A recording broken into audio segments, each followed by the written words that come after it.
Oh, hi. What are you doing down here? Riders on the storm. In the desert, you can't remember your name, 'cause there ain't no one for to give you no pain. He ain't heavy. Got it? He's my brother. And do I love you, my oh my? Yeah, river deep, mountain high, yeah, yeah. I don't really have anything for you guys. How are you? You okay? Hi.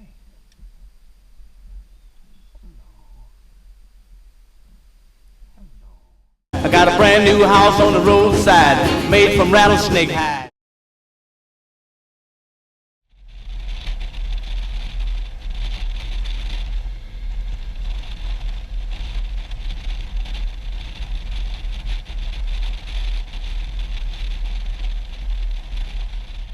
The idea for the trip was simple, really, at the beginning.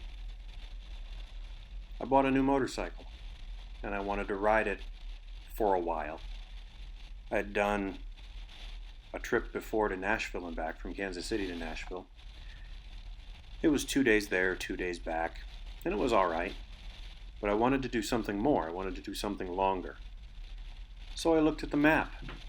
East wasn't really an option. That's where everybody lives. And where there are people, there's traffic.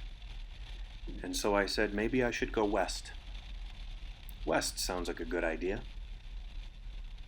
Who else went west? How can I make this nerd enough? Well, Lewis and Clark went west. Maybe I should learn a little bit more about Lewis and Clark. And so I did. I read a dozen or more books about Lewis and Clark biographies. I started with Lewis and Clark for Dummies, believe it or not. I read biographies of Captains Lewis and Clark. I read biographies of their commander-in-chief and the person who ordered this mission, Thomas Jefferson. It took me all the way back to a biography on George Washington just to learn a little bit about Native American policy in the early United States. And so I felt as if I was intellectually, academically prepared to explore a quarter of the Northwest United States.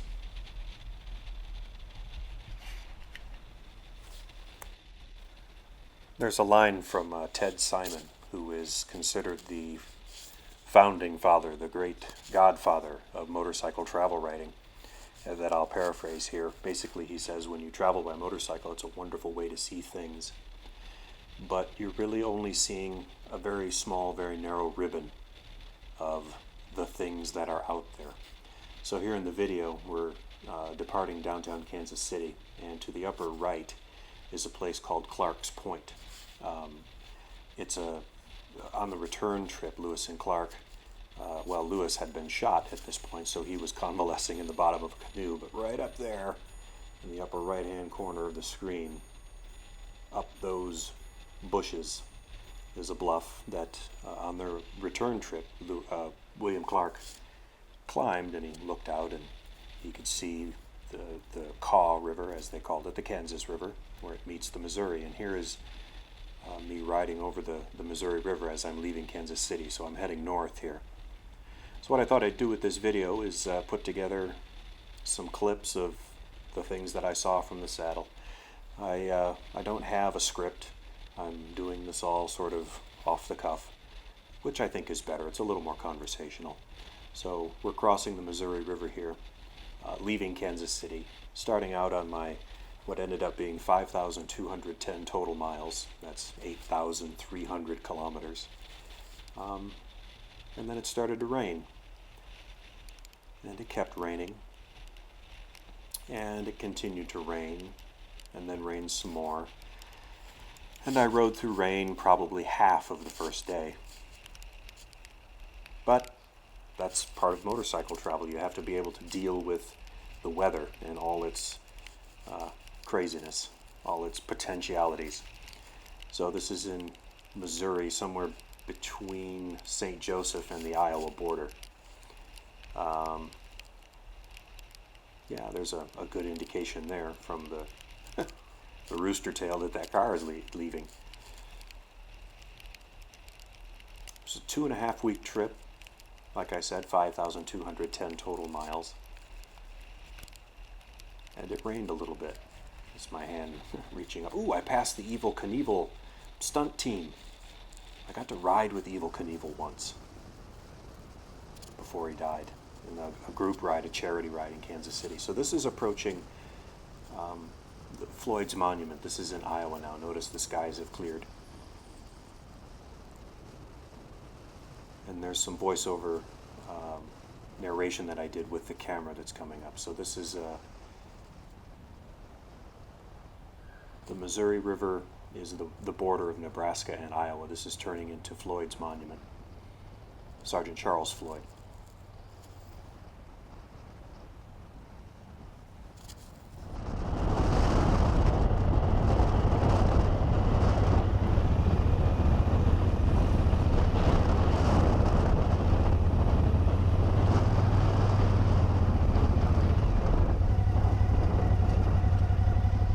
Although they couldn't have known it at the time, the only member of the Corps of Discovery to die was Sergeant Charles Floyd. He died of what most people agree is appendicitis, which even if he had been in Philadelphia, the center of learning and medicine and all that, they wouldn't have been able to save him. They didn't have any way of fixing somebody with appendicitis in 1804.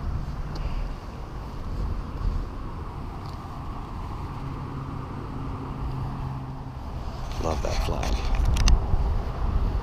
15 stars, 15 stripes. And what a lovely view of the Missouri River. And I-29. But still, the river.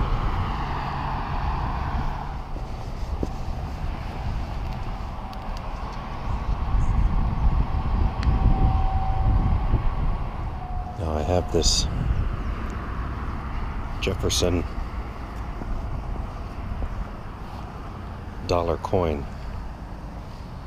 that I'm going to leave.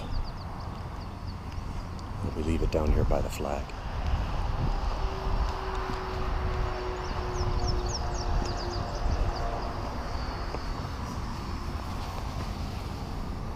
There.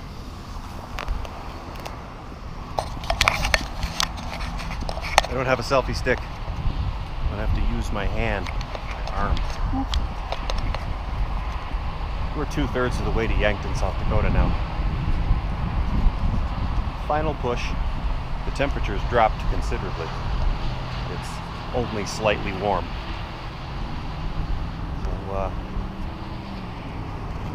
it's Floyd's Monument.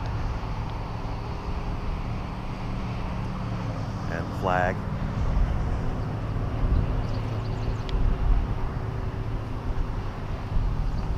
So we'll hit the road, hit South Dakota, go through Vermilion, go through, and then we'll hit Spirit Mound. That's next. See you then. Spirit Mound is a geological outcropping in southeast South Dakota. Members of the expedition were told that little men lived atop it, and you couldn't climb it, otherwise they'd kill you with their spears. And so especially Lewis, being a student of the Enlightenment, he wanted to see that for himself. So they trekked 9 miles from the river in order to climb this thing on a very hot day. And they did not find any little men with spears. And so they went back.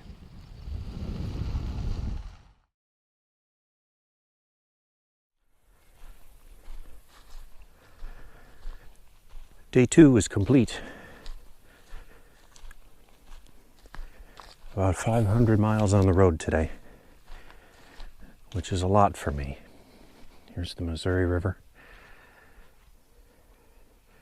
flowing from left to right. There are sandbars out there. And here's campsite for tonight. I reserved what's called the York's Teepee. It's a legit teepee, and it sleeps, I guess, 6. There are 4 cots in there. My tent drying out from last night. So that, and all the recording that I did today, it wasn't much. It was none of this narrating stuff. It was just the GoPro mounted to the helmet, just to give you an idea of some of the rolling hills and prairie that I was riding through. I thought that I had the camera on quick capture, and I didn't. I'd shut it off completely last night and then forgot about it. I forgot about quick capture. So I was up here mashing on this button, and apparently nothing was happening, or maybe I wasn't pushing it right. I don't know. Amateur. Like yellow wheat, and then a hill above it would be green, either grass or a crop, and then blue sky with white puffy clouds. Very beautiful. And then some of the untouched stuff, the stuff that hasn't been cultivated. Really steep hills with erosion in the side of them. Very cool. The crosswind was terrible today. Riding the bike at an angle a lot. What else? I don't know how many times I took my helmet and gloves and glasses and helmet and jacket and gloves and glasses off and on and off and on today. You know, because you have to stop to stretch, you have to stop for gas. Sometimes, you know, you just stop because why not? Bugs and solitude. And all I have to do is tidy up and wait for the sun to set and then go to sleep. Today was a good day. The ride out of this campsite was lovely. This is where I started having a little bit of problems with ethanol gas in my bike, and so at low revs it would want to stall. But winding my way out of Cross Ranch State Park was quite lovely. It was early in the morning and very, very sparsely populated here. So I'm on my way to Fort Mandan, which is the site of their first winter. Would have been 1804, 1805. It got extraordinarily cold. These guys, they had a thermometer with them. This is the road leading to the Fort Mandan site. This is a farm, and I'm trying to see there's a sign right there. I couldn't quite make it out. But their thermometer registered something like -40 Fahrenheit before it broke. There's the Missouri, early in the morning. The mercury pooled at the bottom of this thermometer, and it shattered, so they weren't able to get any more temperature readings. And here's the entrance to the Fort Mandan Interpretive Center.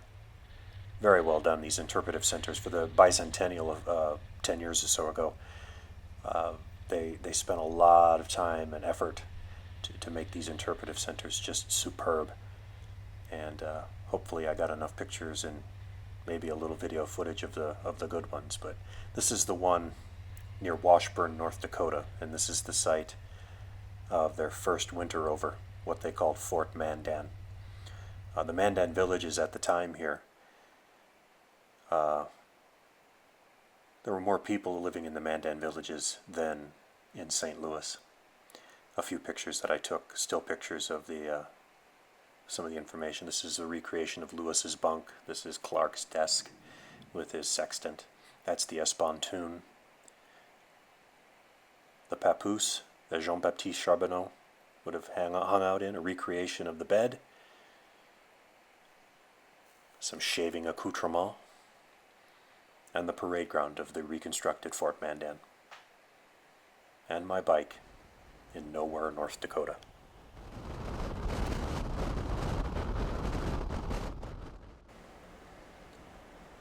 Just a few seconds here to show you guys the high plains of the United States.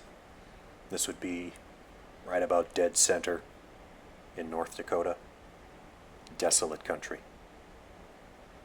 Ride with this mounted to the helmet to give you a saddle point of view, but this wind, it's a crosswind and it's really rough, and I don't need the drag on my helmet. It's pushing my bike over enough as it is. So, sorry, you're gonna have to just read my description instead. I don't even know, man. I just realized this is the first time I've hooked up the lapel mic into the helmet. So let's chat for a while. I'm on my way to Lewis and Clark State Park, another Lewis and Clark themed accommodation for the evening. Look at that view ahead, huh? I'm not wearing my gloves. My jacket is wide open. I don't normally travel this way. But I am 3 minutes and 40 seconds from my destination, so we're going to live a little. Bumpy, bumpy, bumpy. This is beautiful and rough country. I have a sneaky suspicion that living is easy here in late July. Just realized my helmet isn't latched either. Don't try this at home, kids. This is how not to ride a motorcycle. I saw a building today that had Halliburton on the side of it. Hello, cows. How's your grass? Does it taste oily? It's nothing but petroleum around here. Hollywood is an industry town. Detroit is or was an industry town. This is an industry town. This sign, no oil field traffic beyond this point. No, because some of us are here for the bugs and the view, which is extraordinarily hypocritical considering I'm sitting atop a internal combustion engine and I've purchased how many gallons of gasoline to get me here. And as far as I know, every electric light that I've ever burned in my life was powered by coal. Just these natural hills that they can't do anything with yet. I saw my first flock of magpies earlier this morning. Outstandingly cool. Blackbirds, the big white spot under their wing. Could that be it down there? Alright. Yep, there's the entrance.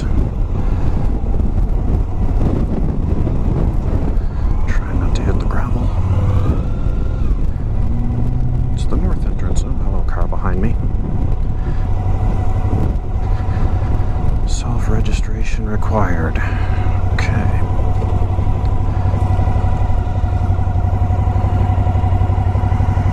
Please register at Marina. Okay, so let's find the Marina. Probably by the boat ramp. Or right there with the big sign that says Marina. Checked in. Ready to find my site. Lewis and Clark State Park. This is in Epping, North Dakota, just east of Williston. What are the chances that a prairie dog will scoot out in front of me while I got the camera running? It's happened 4 or 5 times so far. Breaking the law, breaking the law. Speed limit 15, ha ha ha ha.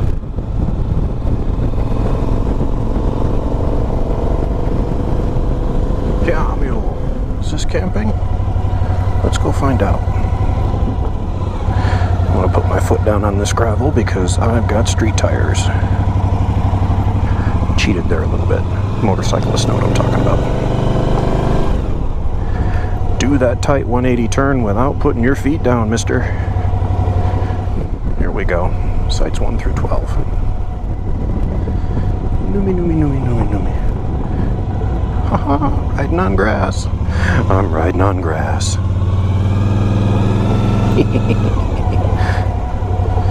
Oh man, I have shade. How cool is that? Oh, look at that. Hang on. Gotta show you guys something. Oh, I want to park it. I want to park it up there. Oh. Boy, I'm going to get blasting sun in the morning. Come on. Ta-da. Alright, since this is boring as hell, let me hurry up.